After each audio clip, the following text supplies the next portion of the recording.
नमस्कार विद्यार्थी मित्रों, आज अपन BA भाग 1 सेमिस्टर 1 पेपर नंबर 1 भारतीय अर्थव्यवस्था या पेपरमधील दारिद्र्याची कारणे हा भाग पाहणार आहोत। भारतीय अर्थव्यवस्थेसमोर जी विविध आव्हाने आहेत त्यामध्ये दारिद्र्य हे सर्वात मोठे आव्हान आहे। भारतामध्ये 2011-2012 या आर्थिक वर्षामध्ये 21.9% लोक दारिद्र्य अवस्थेमध्ये जीवन जगत होते।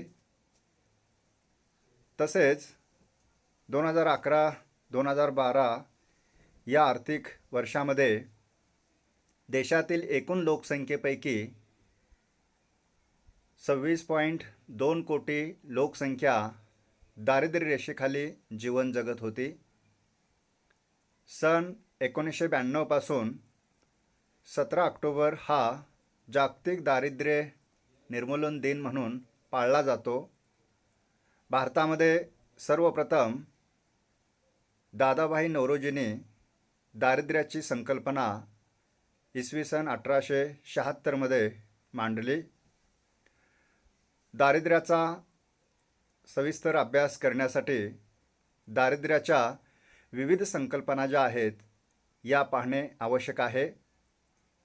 दारिद्र्याच्या दोन मुख्य संकल्पना आहेत, त्या पुढीलप्रमाणे। पहिली संकल्पना आहे निरपेक्ष दारिद्र्य। निरपेक्ष दारिद्र्य म्हणजे काय, तर किमान उत्पन्नापेक्षा कमी उत्पन्न ज्यांना मिळते त्यांना दारिद्र्य किंवा गरीब असे म्हटले जाते। तर दुसरी संकल्पना आहे सापेक्ष दारिद्र्य।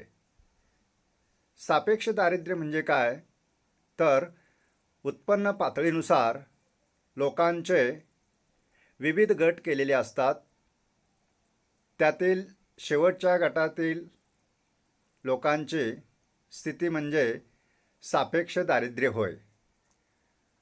अशा प्रकारे दारिद्र्याच्या या दोन संकल्पना आपल्याला सांगता येतात। त्यानंतर दारिद्र्याचा अभ्यास करत असताना दारिद्र्याच्या व्याख्या अभ्यासणे हे देखील महत्त्वाचे आहे। त्यातील काही महत्त्वाच्या व्याख्या आपण पाहूया। पहिली व्याख्या आहे वेबस्टर शब्दकोशमधून घेतलेली व्याख्या आहे। दारिद्र्य म्हणजे जगण्यासाठी आवश्यक त्या वस्तू किंवा साधनांचा अभाव व ती साधने खरेदी करण्यासाठी पैसा नसणे होय। अशा प्रकारची व्याख्या शब्दकोशमधून घेण्यात आलेली आहे। त्यानंतर दुसरी व्याख्या आहे ओझा यांच्या मते प्रत्येक व्यक्तीला दररोज आहारातून किमान 22 ते 50 उष्णांकाची गरज असते। त्याला त्याच्या आहारातून 22 ते 50 पेक्षा कमी उष्णांक मिळाल्यास त्याला दारिद्र्य समजावे। अशा प्रकारची व्याख्या ओझा यांनी दारिद्र्याच्या बाबतीत केलेली आहे। तिसरी महत्त्वाची व्याख्या आहे जागतिक बँकेने केलेली। जागतिक बँकेच्या मते दारिद्र्य म्हणजे उपासमार, दारिद्र्य म्हणजे निवारा नसणे, आजारी असणे आणि उपचार घेऊ न शकणे, निरक्षर असणे किंवा शाळेत जाऊनही बेरोजगार असणे, भविष्याचे भय असणे, प्यायला शुद्ध पाणी न मिळणे, दारिद्र्य म्हणजे स्वातंत्र्याचा अभाव होय। अशा प्रकारची व्याख्या जागतिक बँकेने केलेली आहे। त्यानंतर दारिद्र्याची कारणे कोणती आहेत ते आपण अभ्यासूया।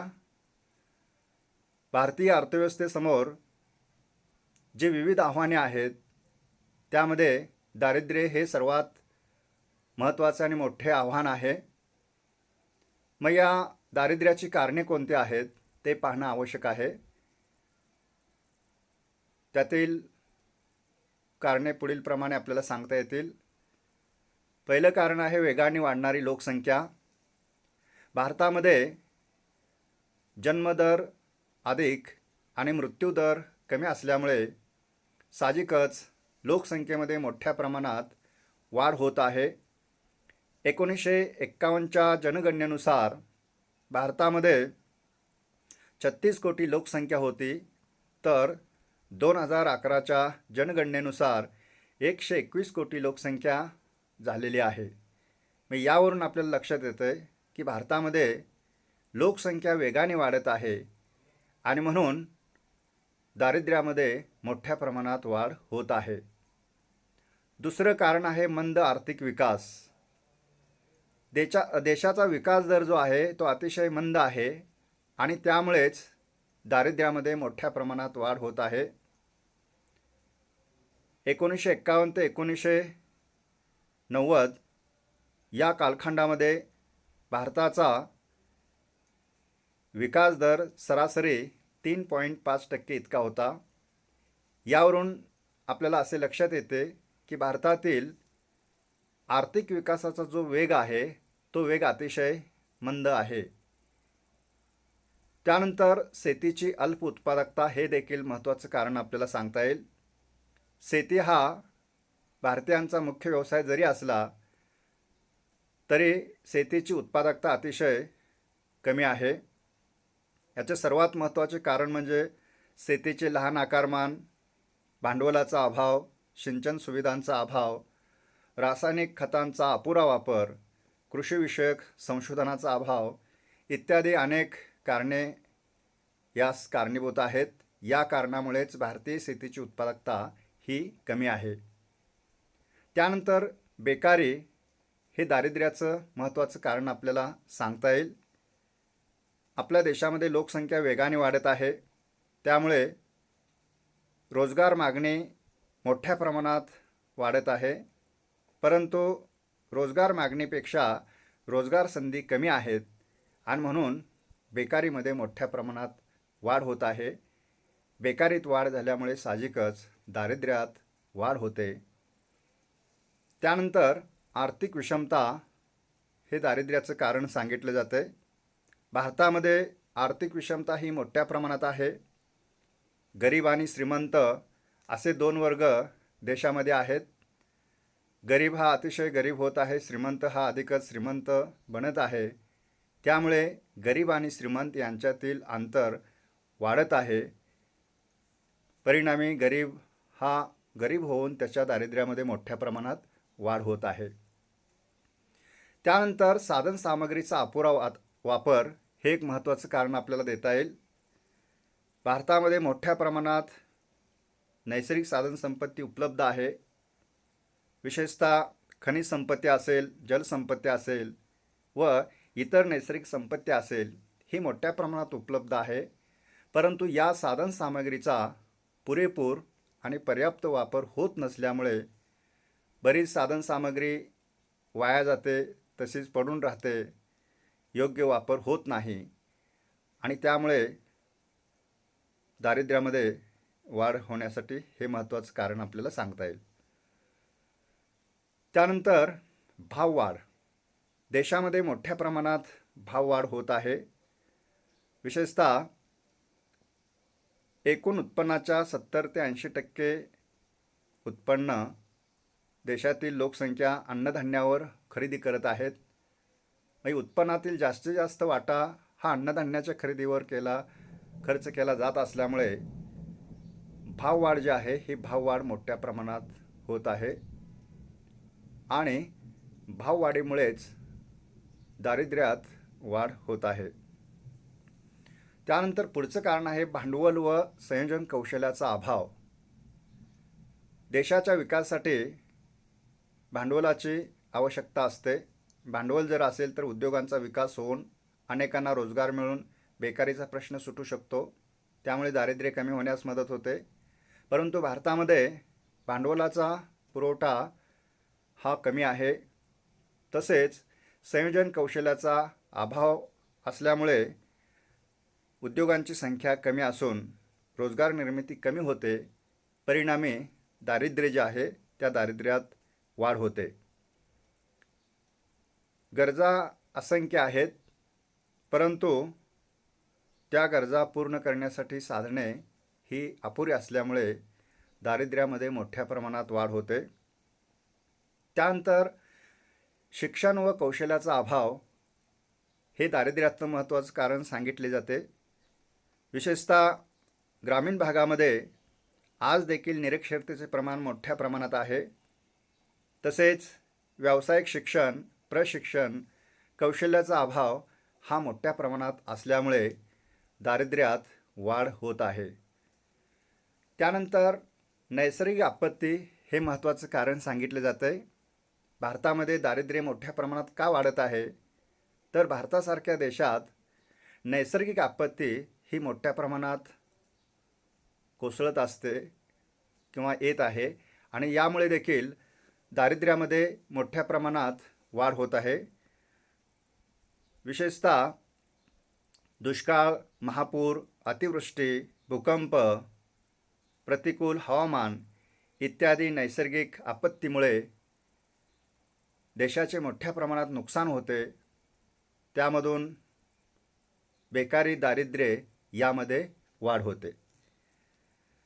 त्यानंतर भांडवल निर्मितीचा अल्प दर हे महत्त्वाचे कारण आपल्याला सांगता येईल की भारतामध्ये दारिद्र्य का वाढत आहे, तर भारतातील भांडवल निर्मितीचा जो वेग आहे तो वेग अतिशय कमी आहे.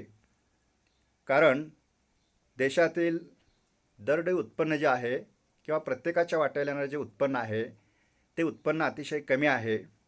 त्यामुळे उत्पन्न कमी म्हणून बचत कमी, बचत कमी म्हणून गुंतवणूक कमी व गुंतवणूक कमी म्हणून भांडवल निर्मिती कमी, अशा प्रकारे हे चक्र जे आहे हे चक्र फिरत आहे आणि म्हणून दारिद्र्यामध्ये वाढ होत आहे.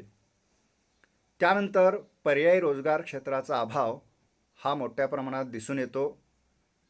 पर्यायी रोजगार संधी ज्या आहेत या संधी भारतामध्ये कमी प्रमाणात उपलब्ध आहेत, म्हणून दारिद्र्यात वाढ होत आहे. विशेषतः ग्रामीण भागामध्ये रोजगार संधीचा अभाव दिसून येतो आणि वाढत्या लोकसंख्येचा नाईलाजाने शेतीवर ताण जो आहे तो ताण मोठ्या प्रमाणात पडत आहे. अतिरिक्त ताण शेतीवर पडत असल्यामुळे कृषीतील सीमांत उत्पादन किंवा कामगाराची सीमांत उत्पादकता ही कमी आहे. त्यामुळे उत्पादन कमी, उत्पन्न कमी, अशा प्रकारे दारिद्र्यामध्ये वाढ होत आहे. त्यानंतर जमीन वाटपात विषमता. भारतामध्ये जमीन वाटपात मोठ्या प्रमाणात विषमता आहे.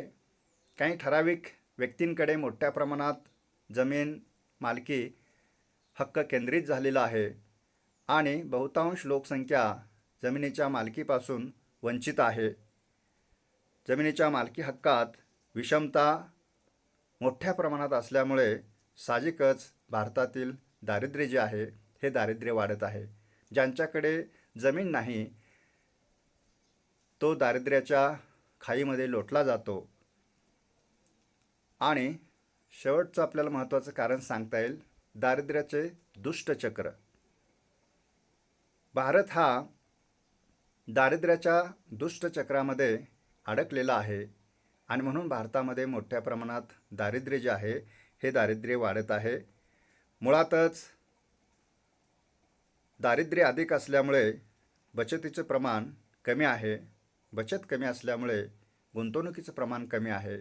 गुंतवणूक कमी म्हणून पुन्हा भांडवल निर्मितीचा वेग कमी, रोजगार कमी, उत्पादन कमी, उत्पन्न कमी, अशा प्रकारचं चक्र जे आहे हे चक्र अर्थव्यवस्थेमध्ये फिरत आहे आणि म्हणून भारतामध्ये दारिद्र्य जे आहे हे वाढत आहे. थोडक्यात आज आपण भारतातील दारिद्र्याच्या वाढीची कारणे कोणती आहेत हा भाग अभ्यासलेला आहे. धन्यवाद.